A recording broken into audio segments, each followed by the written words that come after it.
Primera Guerra Mundial.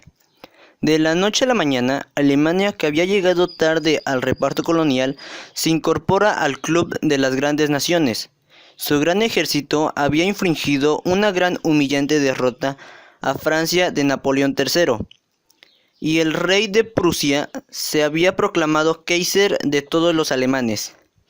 Francia pierde las regiones de Alsacia y Lorena. Francia e Inglaterra aparcan sus diferencias, en cuanto el gigante alemán comenzó a hacerle sombra, formando la Entendimiento Cordial en 1904, que tras el anexo de Rusia pasó a llamarse la Triple Entente.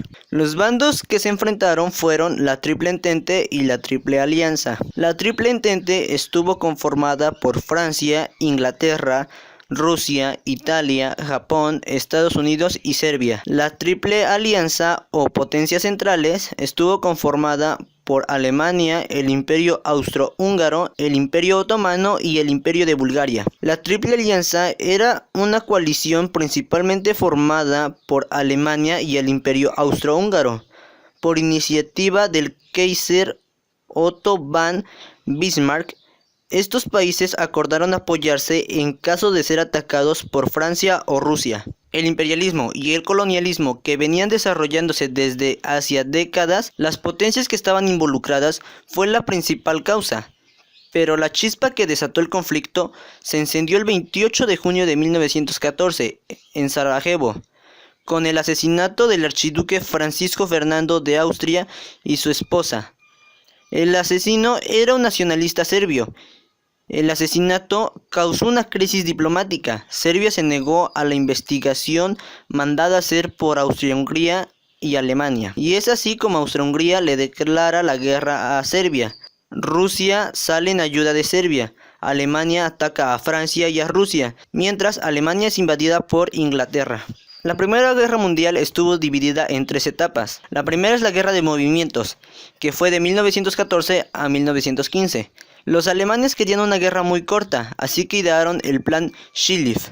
Este era un tipo de estrategia ofensiva, en la cual los alemanes querían hacer ataques muy rápidos y fulminantes con nuevos vehículos y artículos de guerra. Tenía tres fases a desarrollarse. Primero se bombardeaba la ciudad, después se atacaba por ambos frentes al enemigo, y al final se terminaba de matar a los sobrevivientes.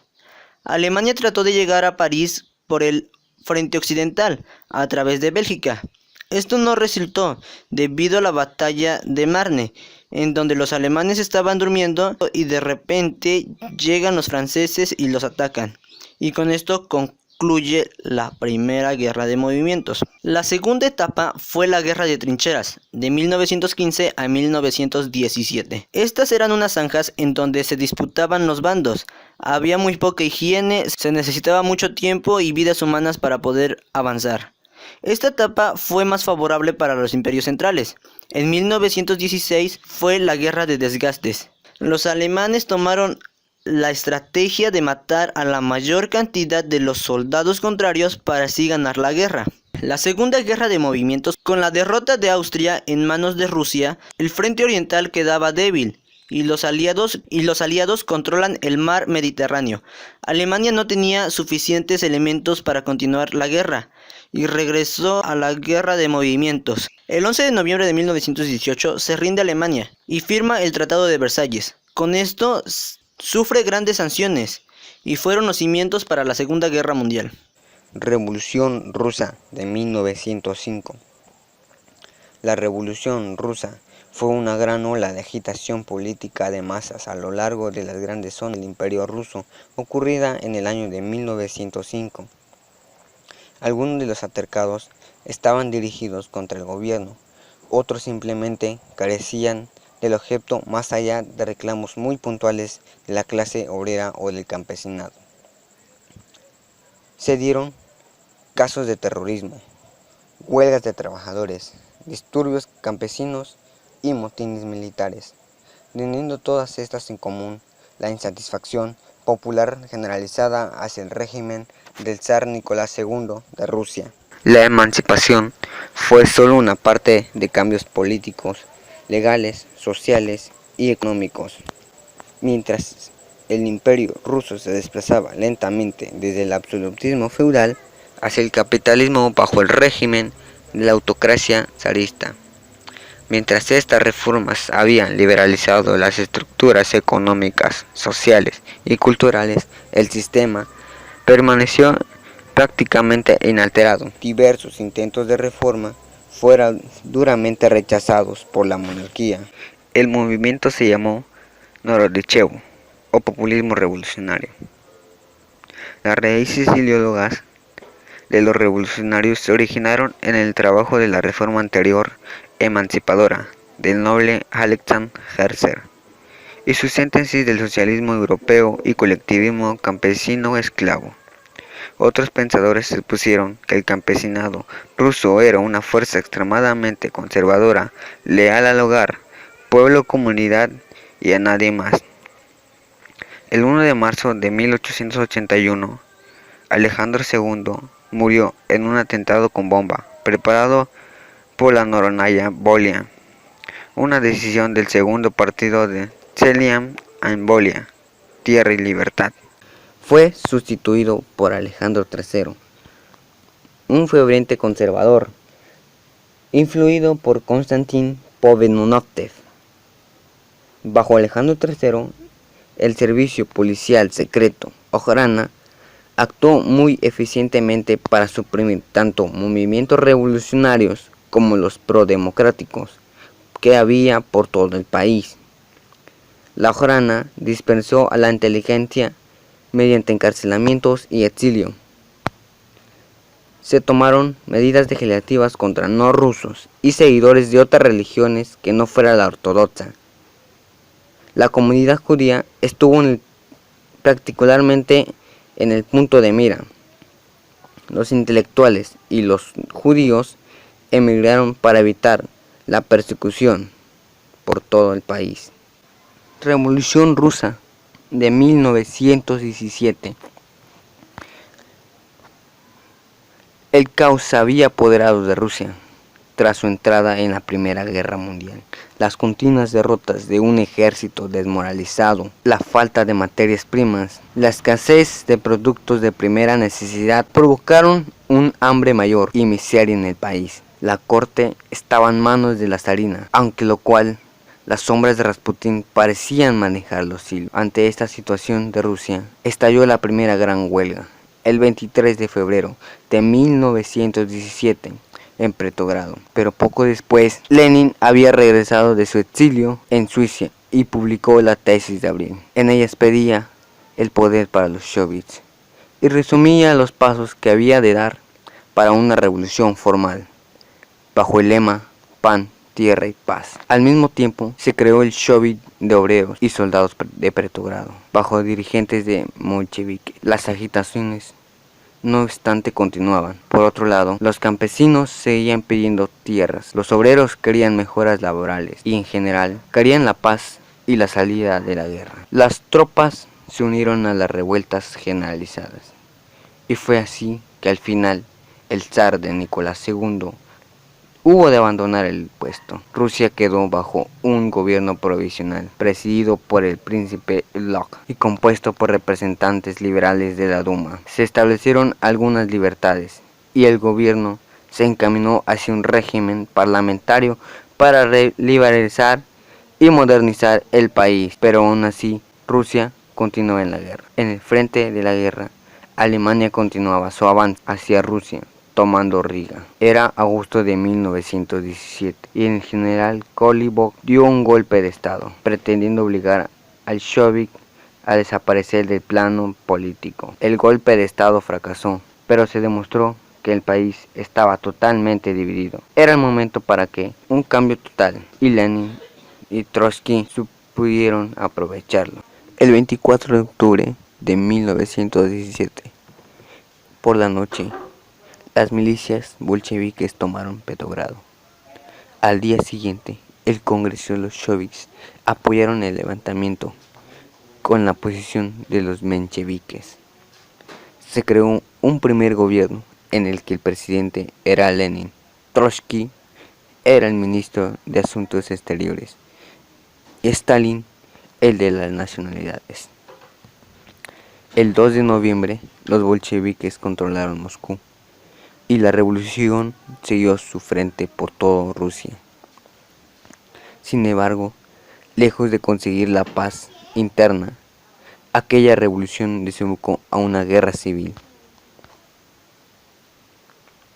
en gran parte apoyada por gobiernos de países occidentales, que duró 3 años, de 1918 a 1921. Complot de Kornilov. El Estado de Moscú había dejado ver las intenciones de la burguesía respecto a cómo pretendían resolver la solución originada de la Revolución de Febrero. Era momento de apoyar al Soviet y a su democracia, y era necesario de dar un golpe de mano ante la revolución. Gracias a esto, hubo movimientos huelguísticos entre obreros y campesinos. El fracaso de la Conferencia de Estado fue el inicio de un nuevo movimiento de masas. Los gestos de fraternidad del Partido de la Burguesía Liberal fue presentado por políticos del Soviet. Tras esto, la burguesía y los terratenientes prepararon un golpe para liquidar a los soviet. El Partido Liberal de la Burguesía, Kerensky y los generales con Kornilov estaban entretejiendo el complot contra las masas, con el apoyo del imperialismo inglés y francés. El acuerdo secreto entre los dos candidatos a Bonaparte de Rusia consistía en que Kerensky aceptaba la implementación de una serie de medidas de excepción como la imposición de la ley marcial y la movilización de tropas cosacas bajo el mando de Kornilov, con el objetivo de sofocar un supuesto levantamiento bolchevique. Tenía una fecha para el 27 de agosto de 1917, el cual era dar un golpe de estado, con la excusa de la sublevación bolchevique y apresar a los integrantes del Soviet. Pero esto fue un intento fallido, en septiembre del mismo año, ya que el gobierno provisional ruso y los soviets recibieron el apoyo de la población e hicieron fracasar el golpe a pocos días del alzamiento militar. La Paz de Versalles. El Tratado de Versalles fue un tratado de paz que se firmó en la ciudad de Versalles al final de la Primera Guerra Mundial por más de 50 países. Este tratado se firmó oficialmente con el estado de guerra entre la Alemania del Segundo Reich y los aliados de la Primera Guerra Mundial. Fue firmado el 28 de junio de 1919 en la Galería de los Espejos del Palacio de Versalles, exactamente 5 años después del atentado Sarajevo en el que fue asesinado el archiduque Francisco Fernando, la causa directa de la Primera Guerra Mundial. A pesar de que el armisticio fue firmado meses antes, 11 de noviembre de 1918, para poner fin a las hostilidades en el campo de batalla. Se necesitaron 6 meses de negociaciones con la Conferencia de Paz de París para concluir el Tratado de Paz. El Tratado de Versalles entró en vigor el 10 de enero de 1920. El crack del 29 fue la más devastadora caída del mercado de valores en la historia de la bolsa en Estados Unidos. Mucha gente se arruinó y lo perdió todo. A este crack le siguió una fuerte crisis económica conocida como la Gran Depresión. Miércoles 23 de octubre de 1929. Los precios se desploman en el mercado de valores de Nueva York. Los inversores estaban sorprendidos y preocupados durante años porque las acciones no habían parado de subir. A este miércoles le sucedió el Jueves Negro. De repente, la bolsa de Nueva York se llenó de gente que en vez de comprar quería vender. En 1929, los Estados Unidos había emergido como primer potencia tras la Primera Guerra Mundial. Estados Unidos estaba viviendo una etapa de su vida muy gratificante y placentera que creían duraría para siempre. Para entender el crack, debemos retroceder una época. En los años 20, las fábricas americanas producían productos para la vieja Europa. Para costear la guerra, el Estado había emitido algunos bonos llamados bonos libertad, que si pagabas por dichos bonos, el Estado te devolvería el precio del bono, pero con intereses. Por primera vez, los ciudadanos vieron que podían obtener rentabilidades interesantes por sus ahorros. Así, Charles Mitchell, presidente de National City Bank, decidió sacar al mercado bonos corporativos o acciones y les dijo a las personas que eran inversiones fiables y con poco riesgo. Pronto, los bancos empiezan a sacar nuevos productos financieros, abriendo también el grifo, para que la gente acceda al capital. por primera vez se instala el compre ahora y pague después. El acceso al crédito era facilísimo y todo el mundo, desde el director de un banco hasta un limpiador de zapatos, podía endeudarse y vivir por encima de sus posibilidades. En esta expansión de crédito tuvo mucha culpa la recién creada Reserva Federal, en 1922, bajando todo tipo de interés a nivel históricamente bajos e hinchando una burbuja inflacionista. La bolsa, en aquel entonces, era un mercado en el que solo podían invertir expertos, muy restringida al público, y se acomodaba como un mercado competitivo rigiéndose a las leyes de la oferta y la demanda. Charles Michel abría agencias de corretaje por todo el país. Eran lugares donde se podía invertir en bolsa. Se actualizaban los valores a cada segundo y era necesario acudir para poder comprar o vender. Allí se te proporcionaba un papel para darle validez a tu compra o venta. En los años 20 se llegaban a obtener grandes beneficios con un capital muy pequeño. La situación se embellecía aún más por la venta de acciones a crédito. Si querías comprar una acción, pedías dinero prestado a un tipo de interés muy bajo. Total, en un mercado alcista, al vender vas a recuperar tu dinero y al final salías ganando. El mundo se endeudaba y las agencias permitían un apalancamiento del 1 al 10, es decir, invertir una suma 10 veces superior a la de tu capital real. Se calcula que 2/3 partes de las acciones de Wall Street se compran con dinero prestado. La bolsa sube o baja rigiéndose por la ley de la oferta y la demanda, es decir, de lo que la gente está dispuesta a pagar. A la gente no le importa cuánto pagar por las acciones, siempre y cuando subieran. Este exceso de demanda provocó que los valores crecieran y crecieran sin control, fuese de la empresa que fuese, no importaba por qué estaban subiendo. Por lo tanto, el precio de las acciones se empezó a inflar alejándose de sus valores reales. Paul Warburg, un banquero estadounidense, lanzó un aviso de la burbuja que se había creado y quiso avisar de una enorme depresión, pero nadie lo quiso escuchar. Se continuó invirtiendo mucho y aumentando la burbuja. Hubo un momento en el que algunos inversores profesionales se dieron cuenta de que el mercado se estaba sobrecalentando. Los más profesionales y astutos se salieron. Así llegamos al punto máximo de la inversión de la burbuja. La tendencia de los valores se iba invirtiendo levemente. El mercado se había vuelto más bursátil. Toda la burbuja se provocó por un exceso de confianza de los ciudadanos. Miércoles 23 de octubre de 1929. La bolsa sufre un gran golpe al bajar en una sola sesión casi un 7%. Aquel día solo fue un avance de lo que pasaría al día siguiente, el fatídico y recordado Jueves Negro de Wall Street. Jueves 24 de octubre de 1929. Se desató una furia vendedora de manera de que en pocos minutos se cursaron órdenes de venta por 1 millón de títulos. Las cotizaciones de esas acciones iban cayendo. Los agentes de bolsa pedían desesperados garantías para aquellos títulos que con anterioridad habían comprado crédito, pero obviamente nadie podía cubrirlos. El pánico fue gigante, ya se había roto la burbuja. La reacción popular fue: esto no puede estar pasando. Para el mediodía, los principales jefes de bancos se reunieron para intentar solucionar la situación. Lo lograron, la bolsa comenzó a subir, invirtieron grandes sumas de dinero para remontar los valores y volver a generar confianza en los inversores. El mercado remontó, incluso los periódicos anunciaban: la crisis de la bolsa ha pasado. Pero esta inyección de confianza no fue suficiente.